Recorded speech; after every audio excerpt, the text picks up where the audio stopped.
Idowu Kayode Elvis. But first, let us learn a little about him, just a little. His profile is actually over 4 pages long, but I will summarize as best as possible because he is a great man and a very experienced man. Elvis is a well-seasoned business development and operations management expert with over 6 years of experience in consulting. He equally provides advisory services for small, medium businesses across different sectors in Nigeria. Elvis graduated from the Department of Biochemistry at Obafemi Awolowo University and holds a postgraduate diploma in management science from the same institution. His unrestricted drive to break stereotypes stood him out amidst numerous candidates on the continent. He was selected as one of the recipients of the highly coveted Tony Elumelu Foundation Seed Capital Prize, where he underwent a 12-week business and entrepreneurship development training. His inspiring determination for excellence led him to build on the knowledge he received. He has since acquired certifications in project and product management, digital marketing, data analytics, business management, and marketing. With the preceding knowledge and expertise, Elvis has successfully built and led thriving enterprises and companies. He is the lead founder at May Heaven Innovation Hub, a fast-growing incubation hub that provides support for startup founders in university communities. He is also the founder of Indigo Restaurant and Lounge, a leading four-star restaurant in Osun State. Elvis is also the current head of operations at Codium, a fast-rising fintech company that provides cross-border payment solutions for Nigerians. There, he manages the day-to-day team operations and oversees the different departments in the company. Elvis is an efficient team manager with proven leadership and managerial skills who is passionate about people building. He expresses this at the foregoing enterprises he oversees and also extends the skill and passion to fellow innovators. This passion led him to convene the first edition of the Building Beyond Ife conference in 2021. It is an annual conference that brings together past and present innovators from the Obafemi Awolowo University community in a bid to foster the continuity of innovation in the ecosystem, while also creating a template for future innovators to build with. Elvis is passionate about entrepreneurship, social innovation, leadership and management, business strategy, personal growth and development. He has collaborated with entrepreneurs and social innovators to drive business and social innovations. Elvis's professional goal is to be at the forefront of policy advocacy and implementation for the growth and development of early-stage startups and small, medium businesses in Nigeria. Elvis is a well-seasoned business development and operations management expert with over 6 years of experience in consulting. He provides advisory services for small, medium businesses across different sectors in Nigeria. Elvis graduated from the Department of Biochemistry. Oh, okay, sorry. I almost started again. So his professional goal is to be at the forefront of policy advocacy and implementation for the growth and development of early-stage startup and small, medium businesses in Nigeria. Ladies and gentlemen, let us make welcome Idowu Kayode Elvis. Thank you very much, Victor. Please, I need that you can hear me, please. Yes, we can hear you. Thank you. Okay. All right. Thank you very much for that, warm introduction. It's really nice to be here to have a chat with everyone on the call. First thing first, thank you very much, Ayobami, for this. Putting together projects and programs like this is very, very important for the growth of, the ecosystem, the entrepreneurial ecosystem in the Nigerian market. So thank you very, very much. I'm super excited to be a part of this. And without much further ado, I would like to get straight into my own session for today. So basically, I've been tasked to, deliver a session on product development and marketing strategies, basically, for small and medium businesses and early stage startup founders. So I'll get right into it. Permit me to please share my screen.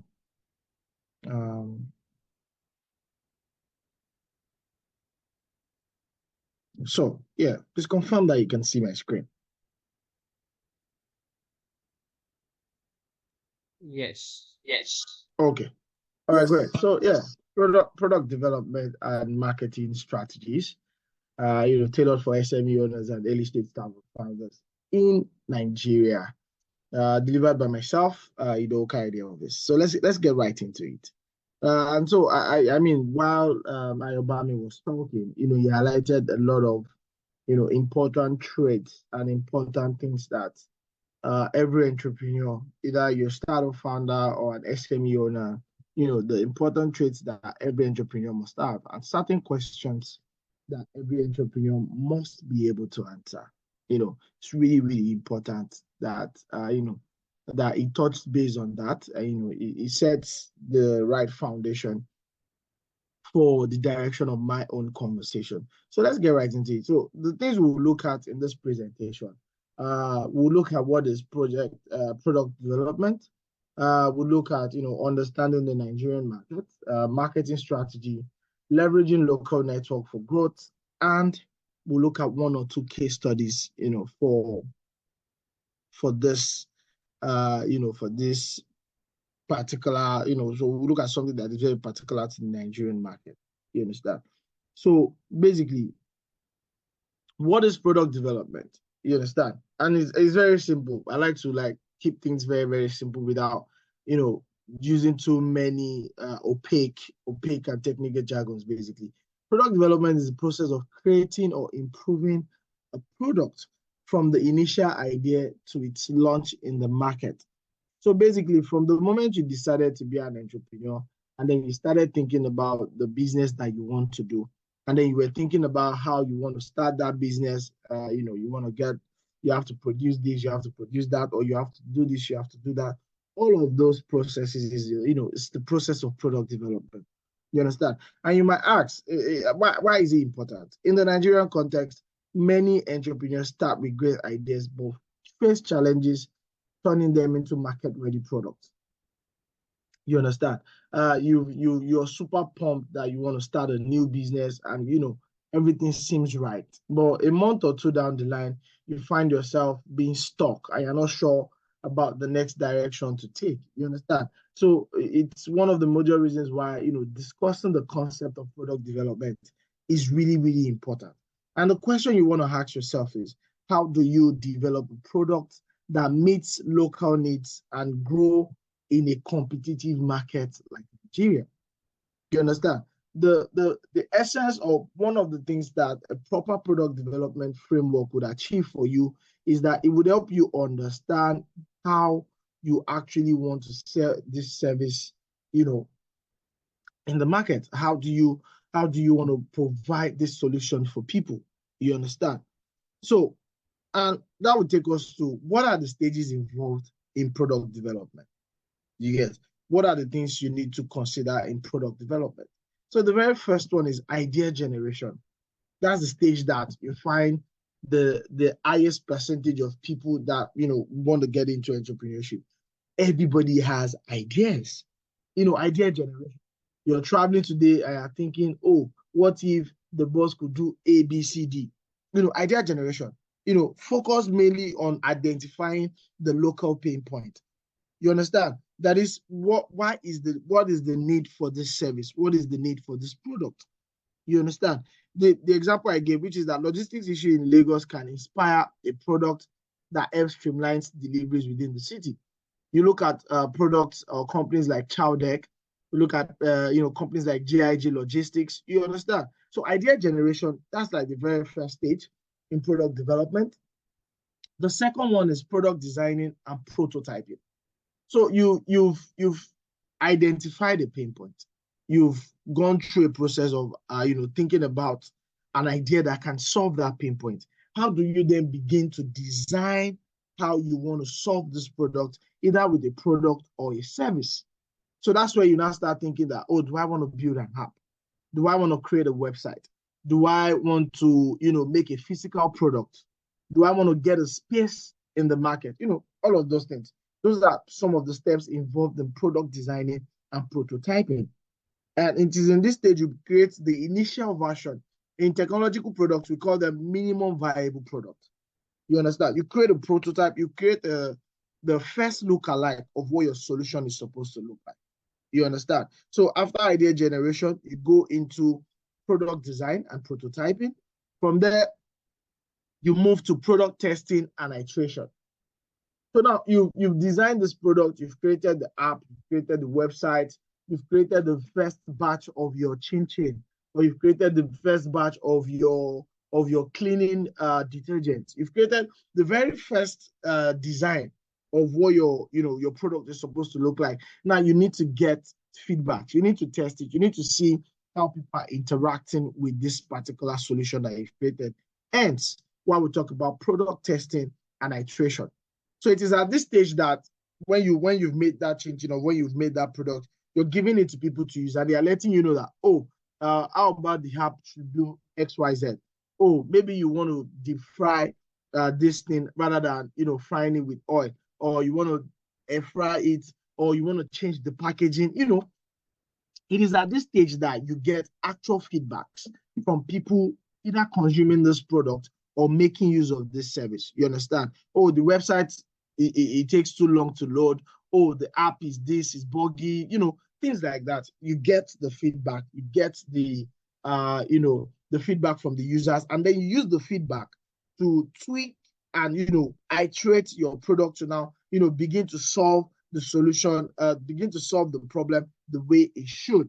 You understand? So idea generation, product designing and prototyping, and then the product testing and iteration. You understand? Every product is always iterated. Even Facebook, Twitter, some of the biggest companies today, some of the products that we eat, you notice that the way it started 3 years ago, it's not the way they are now. Why? Because the companies have to ensure that the products are currently iterated to fit present day reality.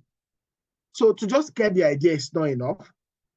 To design and prototype the first version is not enough. You need to test and iterate that product based on feedback you're getting from the users and the market at large, basically. So idea generation, product designing and prototyping, and then product testing and iteration. Those are like the stages that are involved in product development. Now, let us look at the major challenges that we get, the key product development challenges in Nigeria. The very first thing is the limited infrastructure. I say this a lot, that we can only innovate as much as the system allows us. While we're battling with, poor electricity, high cost of, raw materials, high cost of production, low performance of digital solutions, it's always very, very difficult to be able to, think about developing new products because you're still fighting for your life. You understand? So there's limited infrastructure, and that limits the ability for people to be able to, come up with clear, thought out solutions that can deliver high demand, that can deliver high value, in terms of the problem solving abilities of those products. The second thing is funding constraint. Building anything requires money. And like I said, you're already battling with, your own survival as an individual. Now, how are you going to find the resources to invest into building solutions? So there are funding constraints, and the average Nigerian startup founder, the average Nigerian entrepreneur has to worry about their own survival, and then have to now think about the different ways by which they can raise funding for their solutions. But thank God for funding organizations like Tony Elumelu Foundation and a number of other initiatives developed by both the corporate and government agencies across different industries to ensure that entrepreneurs, founders, SME owners can get access to fundings that can help them develop and sell their products. The third one is regulatory environment. Regulators can be really difficult. You want to take for example things like NAFDAC, SON, the CBN for fintech players, the Corporate Affairs Commission, different regulatory bodies, tax. You understand? The regulatory environment in Nigeria can be very tricky. and it requires there are too many complex frameworks to it, and it's always very difficult for the average entrepreneur to understand what is what, and the entire requirement can be very, very cumbersome at times. You understand? So the regulatory environment in the Nigerian ecosystem can also be a major challenge in terms of product development in Nigeria. So yeah, that limited infrastructure, the funding constraints, and the regulatory environment, amongst the number of other things that might serve as a building block, a blocker for building very innovative solutions from the Nigerian market. And basically, let us look at understanding the Nigerian market. Before we can say we've successfully built any product, or we've successfully built a valuable solution, it is important to understand the local markets to which we are operating. Very, very important. Understanding the peculiarities of the market. Nigerian market. The first thing is, what is the local consumer behavior? How do Nigerians interact with things? How do we process things? And Nigerians are mobile-first consumers. So a lot of trade and commerce happen via different social media platforms, from WhatsApp to Instagram to Facebook, especially to Twitter, but any social media platform you want to think of. Hence why you have a lot of e-commerce websites. Nigerians are mobile-first consumers. They spend a lot of their time on social media, and so whatever you're building, you need to think of some of this existing infrastructure and framework to sell and optimize your product delivery service, basically. So your product, maybe your apps that you want to build, your website, they need to be lightweight and functional on low-end smartphones. Not everybody uses the high-end smartphones you see in the market today. Some people are still using Itel, Techno, and some other products that were made 6-7 years ago. So you need to make sure that the solution you're creating speaks to all of these things across, regardless of what they might have access to, basically. So the second thing is cultural sensitivity. We're very sensitive, community here in Nigeria. So you need to understand the peculiarity of the markets that you're selling to. What are the sensitive natures that they have? You say, for example, you're creating a new alcoholic product today. The North is definitely not the market you want to see as one of the markets you want to sell to, because of the cultural and religious sensitivity of that region. You understand? So you need to understand the cultural nature of the markets you want to sell to. I said one thing, which is that culture eats strategy for breakfast. There's no strategy you want to put without first understanding the culture, the cultural difference, the cultural peculiarity of the markets you want to sell to. The average Nigerian has trust issues. So you want to build an e-commerce platform, you want to build a logistics platform. They need to be able to trust you.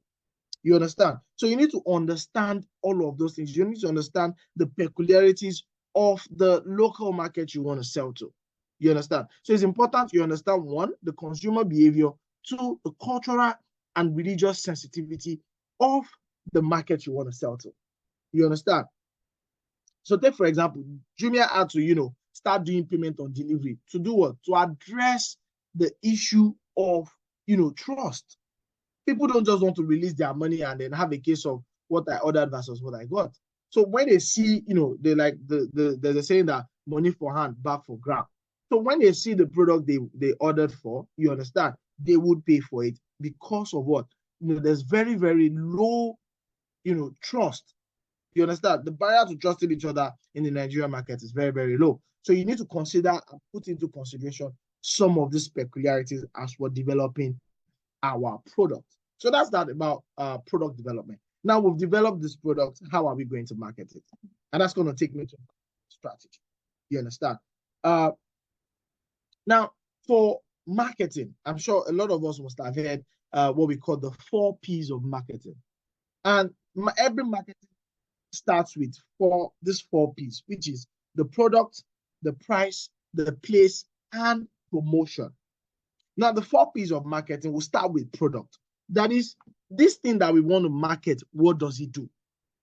the description of the understanding of the value proposition that this product has, the problem that the product is solving. Very, very important. So your every marketing strategy must start from a place of highlighting the value of the product. That is, showing what this product does and how it solves a particular problem. The next one is price. Now, this product solves this problem, but at what price?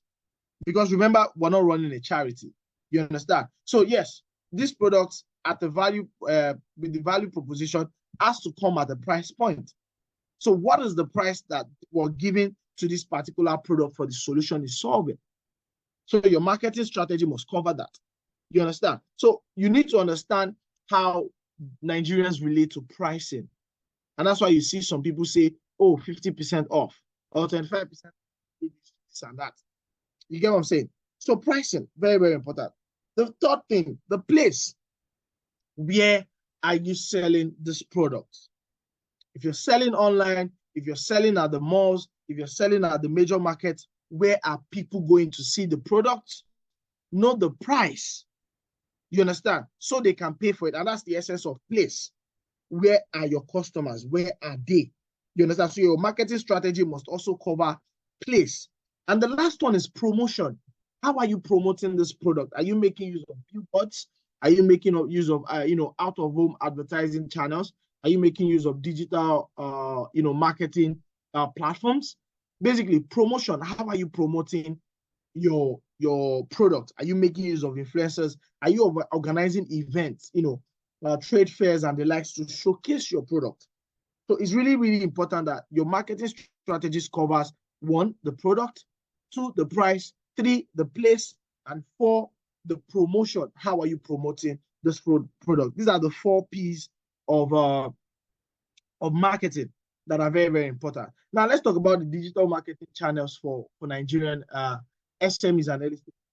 How can you make use of the digital solutions? Because we live in a digital age and there are a lot of people online, and you want to make sure that your product is meeting them at those places, and your marketing strategy is putting into consideration all of these digital channels. You understand? So we'll start with the popular platform. Everybody knows WhatsApp, Instagram, Facebook, and YouTube. You'll be surprised at how much trade and commerce occurs just on WhatsApp. Some people's major source of livelihood is WhatsApp. For some people, it's Instagram. For some people, it's Facebook. And some other people, it's YouTube. You understand? So we need to understand what this popular platform is.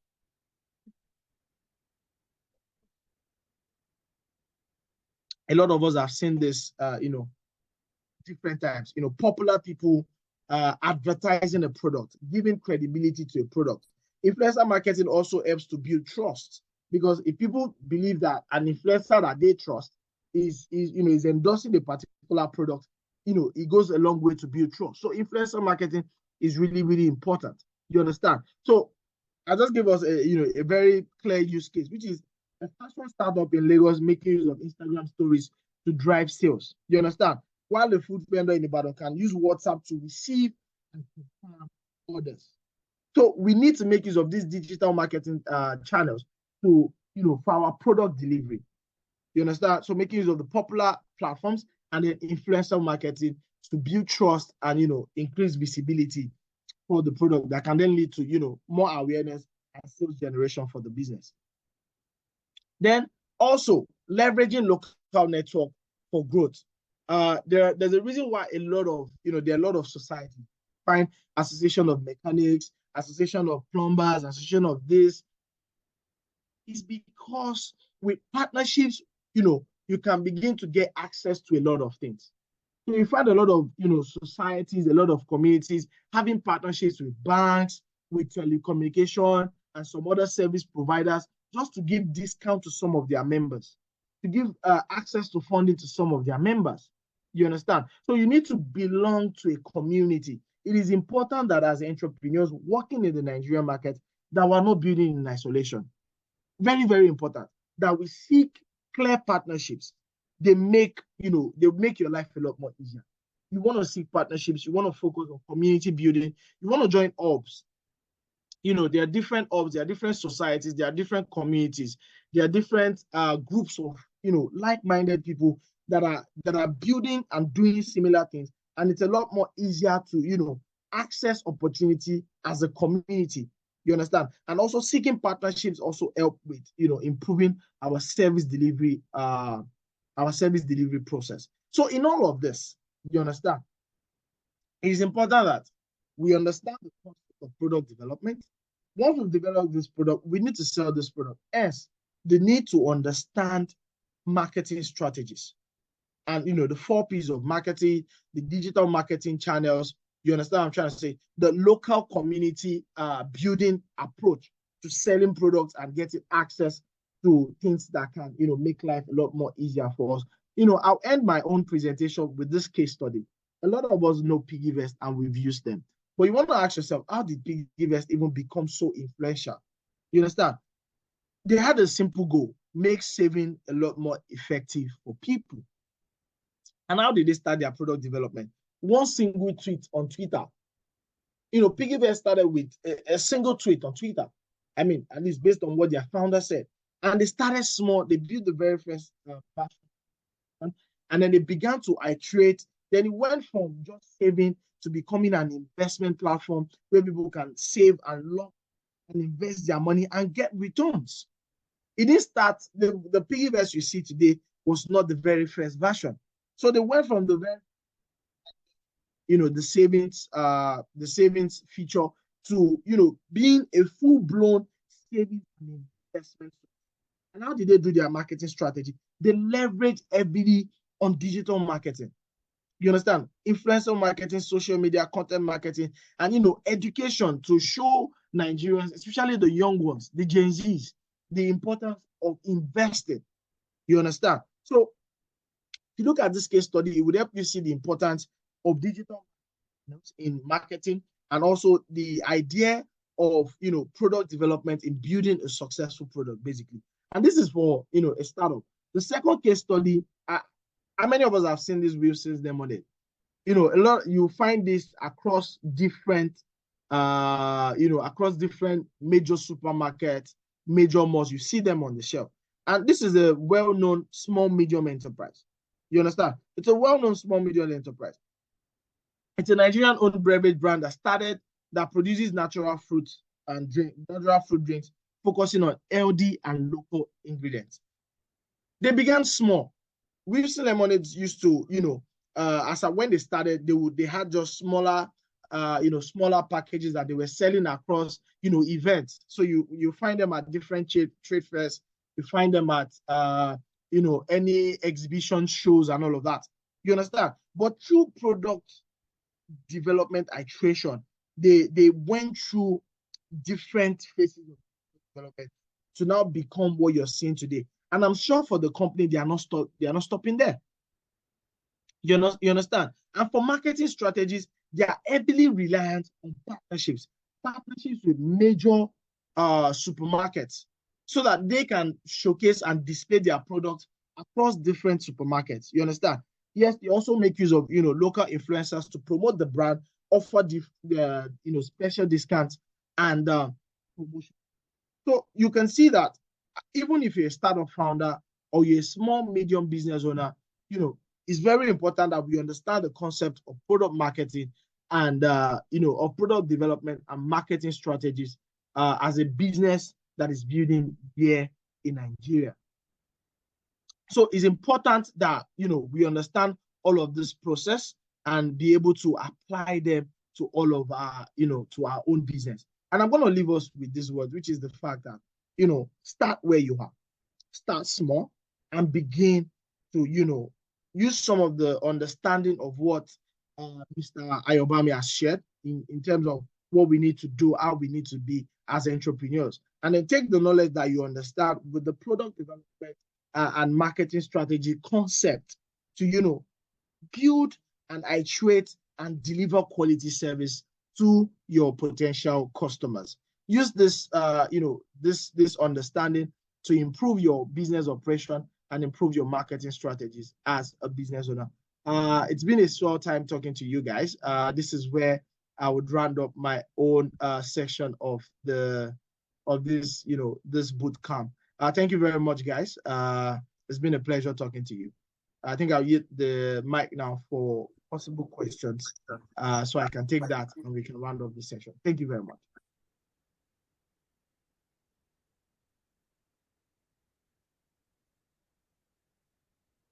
Over to you, Victor. Okay, thank you very much, Elvis. That was very short and comprehensive as well. Wonderful. It was almost like we're at the lecture hall in the university all over again. Thank you very much, Elvis. I think you will be the last speaker for today, but we'll be hosting other speakers next Saturday. But I'm sure Mr. Obami has something for us. So over to you, sir. Yeah. Thank you, Mr. Victor. Thanks for anchoring the program, and for Mr. Elvis. I appreciate, and even myself also learned from your session. Thank you so much for your session. It was very insightful. So I'm sure you guys should have questions, right? What question do you have? Anybody with any question for whether for me or for Mr. Elvis? Any question, can you let us know if you have any questions so that we can, address the question now, and you don't have to wait till probably go into WhatsApp group to be able to ask the questions. Any question? Anybody? You can also type in the chat box if you have questions too. That will be fine.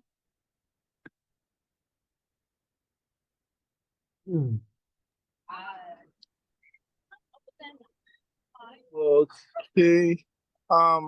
Okay. This is thrown to the both of you as anchors. Anybody can answer. So we are entrepreneurs in our own different ways, trying to scale up or trying to make something happen. Maybe others, some of us have gone ahead, while some of us are still trying to find the best way to start. So my question to either one of you would be like, I noticed the knowledge shared was very comprehensive, and it was more like I think an orientation, and academic orientation as well as academic exercise. So I think most of us are in Nigeria for now. So please, I would want to ask, could we talk a little about maybe business registration and actually starting, for instance, some of us may not even have an idea of how to, the things to look out for. I think a lot of people have legal problems when they're trying to start, because they just pay a lawyer who takes care of things, and they're not even aware of the taxes or the levies they're supposed to pay. And these things become a problem eventually. So I think those practical things, maybe just a tip on the best, and then talking to people. Some of us talk to the wrong people who steal our ideas or who belittle us and kill our confidence. So maybe we can talk a little more about the problems we are likely to face when we start, both legally and socially. Thank you. Okay, for that, I would say one or two things, and then of course Mr. Elvis being someone who operates a business in Nigeria, like 2-3 businesses, so I'm sure he will have much more things to say. But let me just quickly say this. Of course, every business we have, of course, in different sector, we have different things that they need to put in place, legally, you know, everything. You will have different things to put in place for you to be able to, register your business and operate as you are supposed to operate. All right. So, but irrespective of that, I think the first thing you want to do is after you have a business idea, is for you to actually find out, the industry that you have, what are the necessary, probably say licenses you will need to really operate, as a business entity. For example, if you're in the finance sector, say you want to run, say a fintech company, something like that. I'm sure you need to register not only with the name of your business, not only as a company, limited liability company or whatever, you need to get a license from, the appropriate and necessary authority, depending on the aspect of fintech you want to go into. For example, if you're trying to offer, investment platform to people, right, then you need to have a license to be able to do that. If all what you're doing is, for example, you say you just want to run something like a loan app, okay, where you give people loan, then you need to be able to be licensed as that. So there will be different licenses for different business, okay, depending on the industry they are operating in and the scope of the business itself. All right. So yeah, so I believe Mr.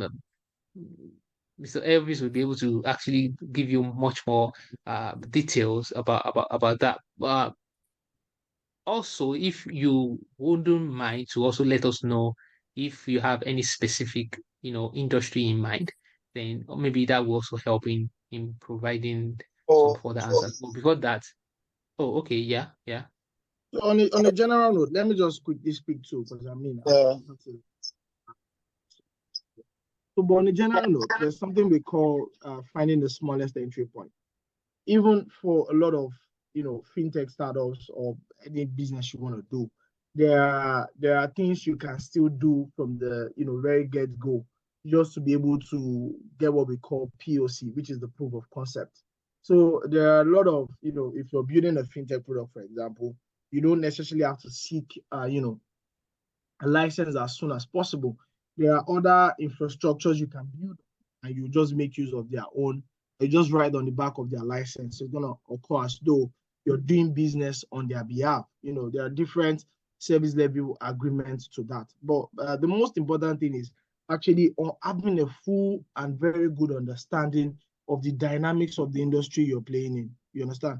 It's very, very important to have a very good understanding of that particular industry you're playing in. If you have a good understanding, it will let you know the things you can do at certain level. You understand? There are certain things you can get away with if you're operating on a particular level. And there are certain things that by the time you get to a particular threshold, you need to move on to. You understand? So having a very good understanding of the market you're operating in is really, really important. I'll give you an example. When I started my restaurant, I knew that we had to be HSE compliant, and we had to make sure that we get a number of licenses from the local government. But I didn't worry myself with that, because that was not very, very important with starting the business. You understand? My major focus was on the things that I needed to start the business, which was money. You understand? So my major focus was on seeking partnerships and getting the right people to, fund the idea, to fund the project, to fund the business. So imagine worrying about getting an alcohol license or getting a restaurant permit when I've not even found the financial backing or the financial resources to even start the business. You understand? So, but it's important to be aware of what we need to do. It's just like people that are making plantain chips. Say you are making plantain chips for just 10, 20 people, and your headache is on NAFDAC registration. You're focusing on other things. But the moment you want to move from 20 people to 20,000 people and begin to, put your product on shelves across major malls and all, yes, you might need to start thinking about, getting the required NAFDAC license and registration and all of that. So at different stage of your business, at different stage of your product development, you have different things to worry about. So being aware of the stage you are in your business and having good understanding of the, the industry you're operating in would save you a lot of headache and would help you know how you find your smallest entry and be able to deliver service efficiently with the lowest cost, basically. Yeah.